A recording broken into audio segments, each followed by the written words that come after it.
necessary for you all to know. When we say 14,001 2050, we are supposed to know what it was earlier, because every standard is subject to revision. What it is today, tomorrow is not going to remain the same. There has to be some improvement. If today is not a better for you what it was yesterday, my dear friends, we have not worked the other day. Take it for granted. Always target next day as a better day than what it is today. Exactly, the systems also demand it. Whatever the existing systems we have with us, there are almost 35 international standards for management systems which have been formulated by International Organization for Standardization, commonly known as ISO. 9001, the quality management system requirements, is nothing but the mother standard. We call it mother standard basically because this was the first standard which had been formulated by the International Organization for Standardization. Secondly, this is the standard on the basis of which other management system standards have been formulated. EMS, for which you all wish to undergo as an internal auditor trainee, is nothing but a derivative of ISO 9001 2015. Is a derivative of ISO 9001 2015. That is why it was the reason I had sent you all the three standards. ISO 9001 2015 quality management system requirements, ISO 14001 2015 environmental management system requirements, and thirdly ISO 19011 2018 is the most newly revised standard. This auditing technique. Whatever is the management system, once the word, the requirements after the caption of the standard is, it means the requirements need to be verified. What does it mean? This means that this standard is applicable for certification. You cannot certify a guideline. Guidelines shall keep on changing. You cannot certify a method of test, but you can certainly certify requirements. So, my dear friends, let us go back the way these management system standards had been revised. It was all the more necessary for the people who had been handling these management system standards earlier. They felt that why can't a management system which is equivalent, maybe a system may be a different, but the way it has been framed in a standard, why can't it be similar? The effort has been put in by the technical committees of International Organization for Standardization, and it had been decided by ISO various technical committees that whatever be the standard for management system, let that be similar. Look, the system is applicable for all. Quality management system is applicable to you all. Quality management system is applicable to BMS College of Engineering. Environmental management system is applicable to you all. It is applicable at your home. It is applicable in the college. It is applicable in all the workshops. It is applicable in the next door laboratory also. Now, when it is applicable, considering the applicability of these management system standards, this becomes all the more necessary. This really becomes all the more necessary that the management system standards are similar in nature. A document was formulated by a technical committee of ISO, International Organization for Standardization, in the style of know it from me, NXSL is actually the annexer for special legislations to be followed by the various technical committees who formulate standards. And it had been decided by all the technical committees together that the way the standard has to proceed, the way the standard has to be formulated, the way the standard is to be constituted, are similar in nature. I really do not know whether you have gone through the standards of ISO 9001 and 14001, which I had sent to you all. If you go deeply through it, you will notice that the constitution of these two standards are similar. The way various clauses, the way various requirements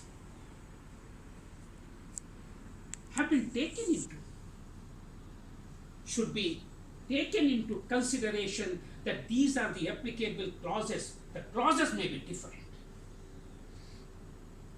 I will narrate all the clauses which shall appear in the revised standard, but the applicability and the requirements would be different.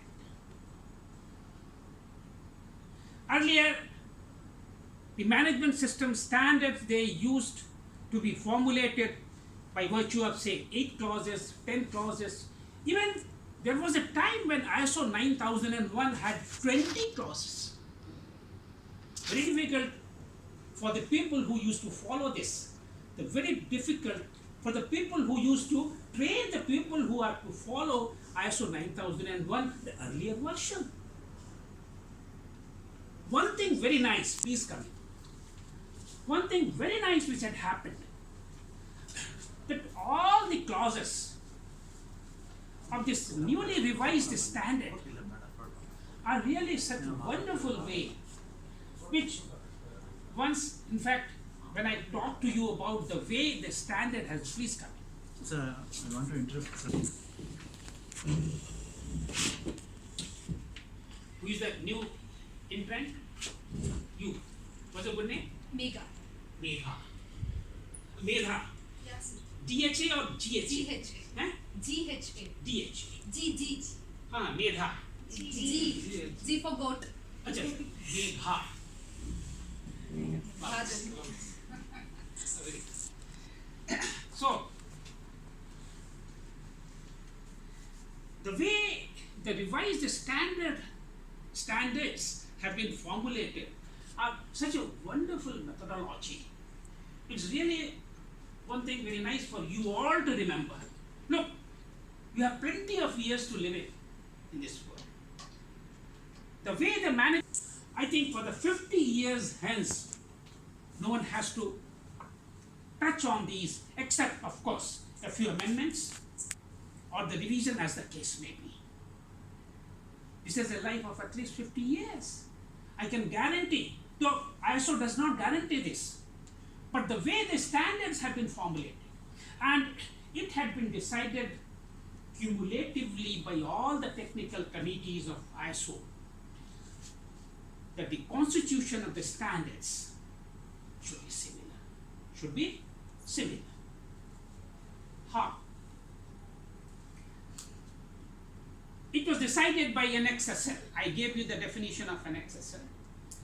A committee which has given the various required clauses for this very standard. Please remember, only you listen to me. You don't have to go through the standard what you are having presently with you, but simply listen to me. Later you can definitely correlate it with the standard available with you.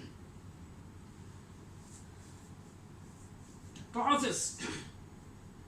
First, remember, the scope of the system. First clause is the scope. Second clause is normative references. Third clause is terminology. You need not write either, or everything is available in the standard. The first three clauses what I just referred to, you simply listen to me. the scope of the standard. Number 2, normative references. Number 3, terminology. These are the 3 clauses or the requirements of the system standard. These 3 do not need any requirement. Everything has been documented. Everything has been documented. What is the scope for environmental management system? You know it very well because you are going for it. Normative references, whatever the related references needed to see that the standard is effectively followed by the followers of this management system standard, number 1. Secondly, the references which need to be inculcated and need to be entered into the systems which you are going to follow. Very important. These are the normative references. The third clause is terminology. Any management system standard, it follows a terminology, a specified terminology. And there is a standard in the style of ISO 9000, 2015. ISO 9000, 2015, which talks about the various terminologies to be used in the management system standard. So these are the 3 basic, the 3 first clauses of all the management system standards. This is applicable for EMS, this is applicable for QMS, this is applicable for OSHAs, this is applicable for food safety. This is applicable even for the standard to be brought out for social accountability also. So remember, these are the 3 clauses, first 3 clauses, which do not need requirements. So while these standards have to undergo certification, these 3 clauses need not be verified for the various requirements what it talks about. Got it? But now I am coming to a very, very important clauses where the requirements have been specified. The clause 4 talks about context of organization. Every organization has a specific context. BMS College of Engineering has a specific context. Any other institute, a laboratory, a workshop, they have a different context. And these standards are applicable for all. Whether it is a service providing industry or if it is an institute like BMS College of Engineering or a manufacturing unit, these standards are applicable for all. So, but the context of the organization is different. You cannot be compared. BMS College of Engineering cannot be compared with Airports Authority of India, Devanhalli, Bengaluru. No, cannot. Context is different. But the clause is one. This clause is applicable for all the standards. So when you shall be documenting the various requirements of the organization, you will have to specify what is the context of the organization. Got it? Very important clause, context of organization. Every organization has to have a leader. Do you agree? And without leader, an organization cannot run. So, leadership. The second clause is leadership. You call director or principal of BMS College of Engineering? You call director or principal. Whosoever is the top management or the leader of the organization. But all said and done, every department itself is an organization. Every department itself is an activity. Every department in itself is a function. Every department in itself is a process. Every process, every function, every department needs to have a leader. Dr. Prasanna Kumar, he is a leader for civil engineering department. So, once you have been able to define the context of organization, you will have to define who the leader is. In fact, all the management system standards, they in fact refer to top management. Top management means the person who handles the entire organization. In your case, it has to be the director of BMS College of Engineering. Once you have been able to identify a leader, simultaneously I'll also have to identify the leaders of the various processes, the leaders of the various activities, the leaders of the various departments, the leaders of the various functions. Their leadership needs to be counted in order to see that the department which is being headed by these leaders is effectively being run. And the responsibility of the top management is to see that the BMS College of Engineering is effectively run. So, the leadership. Next comes the planning. Once leader is there, who has to plan the activities of the entire organization or the entire department or the entire process? Again, the leader. Once you have been able to plan the activities which have to be followed or which have to be carried out for the days to come, how effectively is going to give you the right output what you have been desiring.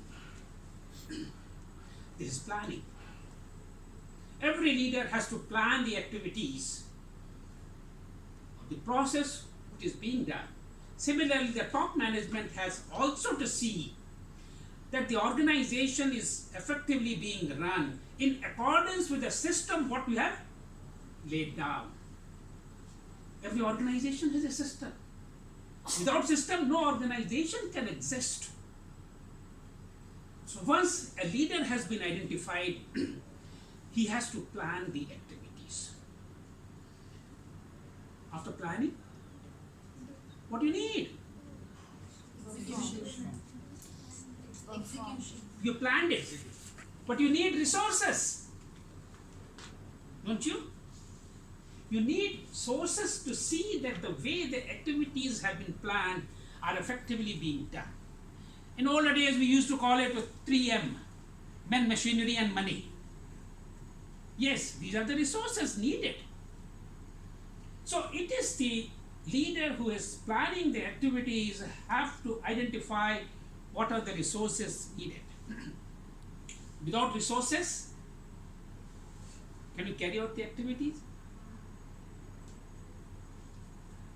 Once you have been identified the activities to be done, you have planned it, and you have known what the resources needed.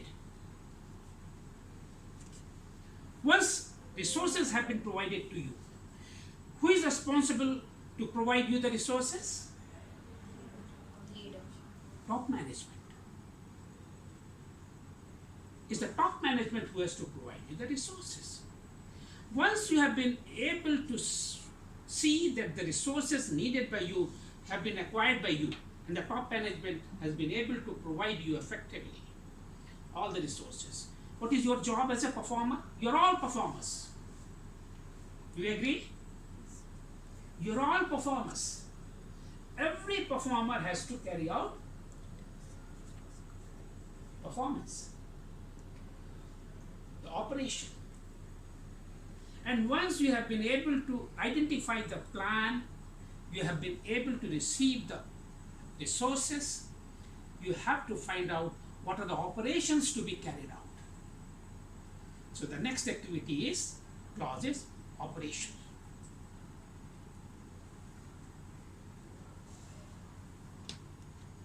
Now, once you have been able to identify the operations, what you have to concentrate on? Performance. That's it now. Once you have been able to identify the planning, the activities, the performance of each performer and the performance of each process need to be taken into consideration. And once you have been able to carry out the performance, you have got a plenty of data how good you were as a performer. Have you been able to carry out all the activities what you as a performer you had been identified to carry it out? You could have done it, you might not have done it, you might have failed to get the required output, or it may so happen that the resources needed to carry out this activity was not available to you, or it may also happen that we have done a wonderful job. You are a wonderful performer. Once you have been able to carry out a job effectively, the top management will say, you have done a very good job. Once you have done the job, there is someone to evaluate it. The evaluation of performance. Once the performance which has been carried out by the various performers need to be evaluated. And by virtue of evaluation, you will be able to know how good you have been able to carry out the activities what have been identified in the laid down systems to receive the right output. Why always I am saying output? Because output is your target. Output is a target. Let me make one thing very clear, that any organization who takes a responsibility to hold or carry out the activities in accordance with the management system standards has two things in common, every organization. Two things in common. Number one, customer. Every organization has a customer. And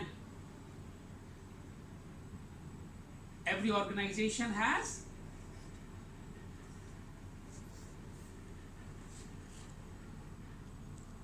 customer is a requirement. Okay, every customer, in order to see that you receive the inputs to satisfy the customers need to be identified. BMS College of Engineering, what is the product? Product is another amenity which need to be identified. BMS College of Engineering, does it produce something? Human resources. Does it produce something? Does it produce something? Yes. What is that? Huh? Human resources as graduates. Graduates. BMS College of Engineering produces graduates. Very good answer, very good answer.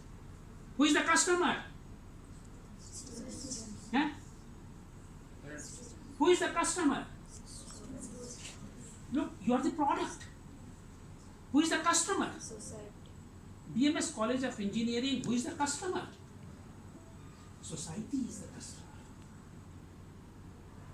You are all needed by the society. You will be here for 3 years, 4 years, 5 years, 6 years. After that, are you going to remain in the BMS College of Engineering all through your life?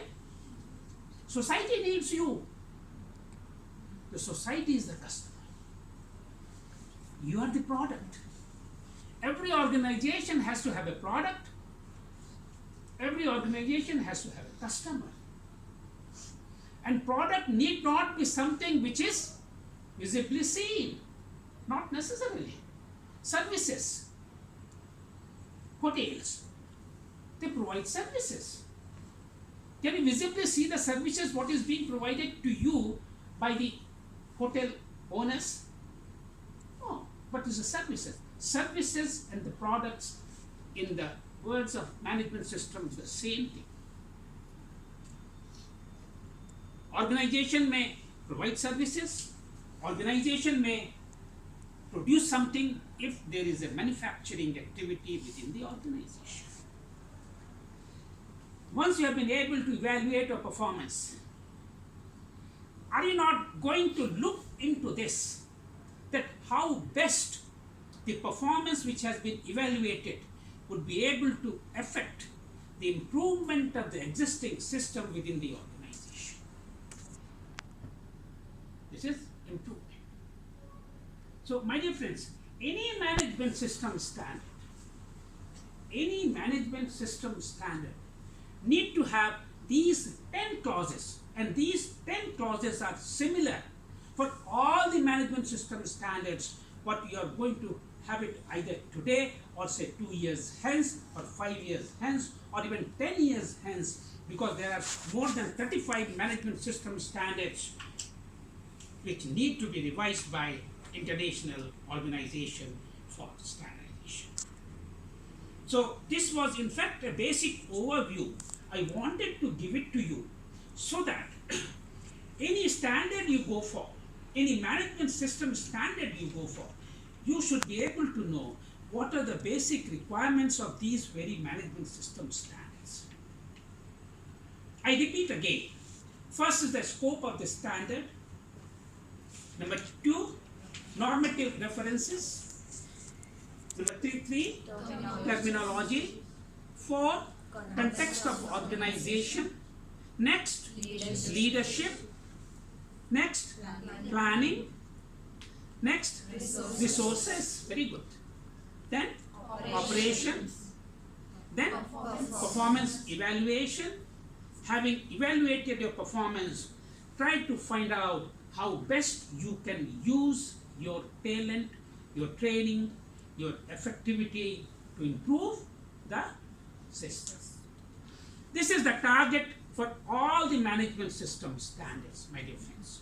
So take it for granted. You see, any management system standard which has been revised, if you go through, you'll find only these very clauses. That is why I thought, instead of going through the standard vividly, I must tell you the way these standards which have been revised and now formulated for your use, all are in a similar manner. That is how ISO has been able to formulate a standard for conducting audit. It's known as auditing technique. ISO 19011 2018 is a standard which talks about how to conduct audit for the various activities the organizations are carrying out. And one thing very nice that earlier I remember, see, I'm with the management system since 1992. I'm one of the oldest lead auditor in the country today. I'm more than 72 years. But the day ISO had entered in the arena of our country, India, 1992. I'm lead auditor since then. And I've been able to see the way these standards had been formulated, had been developed, had been revised, had been amended, and ultimately the 2015 version is with us. So thank you all very much. Any question if you have about this, about these 10 clauses, please you can ask me. Thank you.